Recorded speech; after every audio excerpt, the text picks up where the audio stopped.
Camp office పేరుతో అక్కడికి వెళ్ళాలనుకుంటున్న జగన్మోహన్ రెడ్డికి అడ్డాలు తొలగే పరిస్థితి కనబడుతుంది. నిన్నటి హైకోర్టు వ్యాఖ్యలు చూస్తే ఉత్తరాంధ్ర అభివృద్ధి పర్యవేక్షణ సమీక్ష కోసం విశాఖపట్నంలో ప్రభుత్వ క్యాంప్ కార్యాలయ ఏర్పాటు మీద ఐఏఎస్ఎల్ కమిటీ నివేదికకు అనుగుణంగా జారీ చేసిన జీవో 2283 సవాల్ చేసి దాఖలైన రిపిటిషన్ త్రిసభ్య ధర్మాసనం విచారించాలా లేక సింగిల్ జడ్జి విచారణ జరిపితే సరిపోతుందన్న అంశం మీద తగిన ఉత్తర్వులు జారీ చేస్తామని హైకోర్టు సీజే నేతృత్వం త్రిసభ్య ధర్మాసనం శుక్రవారం స్పష్టం చేసింది. క్యాంప్ కార్యాలయం ఏర్పాటు చేసే అధికారం ప్రభుత్వానికి ఉందని, దాన్ని తాము తప్పుపట్టడం లేదని ధర్మాసనం తెలిపింది.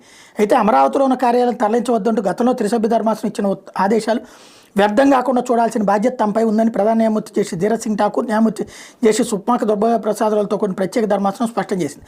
జీవో 2283ను రద్దు చేయాలని, అప్పటి వరకు ఆ జీవోను అమలు నిలిపేస్తూ మధ్యంతర ఉత్తర్వులు జారీ చేయాలని కోరుతూ అమరావతి పరిరక్షణ సమితి మేనేజింగ్ ట్రస్టీ గద్దె తిరుపతిరావు, రాజధాని రైతుల మాదాల శ్రీనివాసరావు, వలపర్ల మనోహరం హైకోర్టులో రిట్ పిటిషన్ దాఖలు చేశారు. ఈ వ్యాజ్యం మీద ఇటీవల విచారణ జరిపిన single judge justice Nimmagadda Venkateswara విశాఖలో క్యాంప్ కార్యాలయ ఏర్పాటుకు బ్రేక్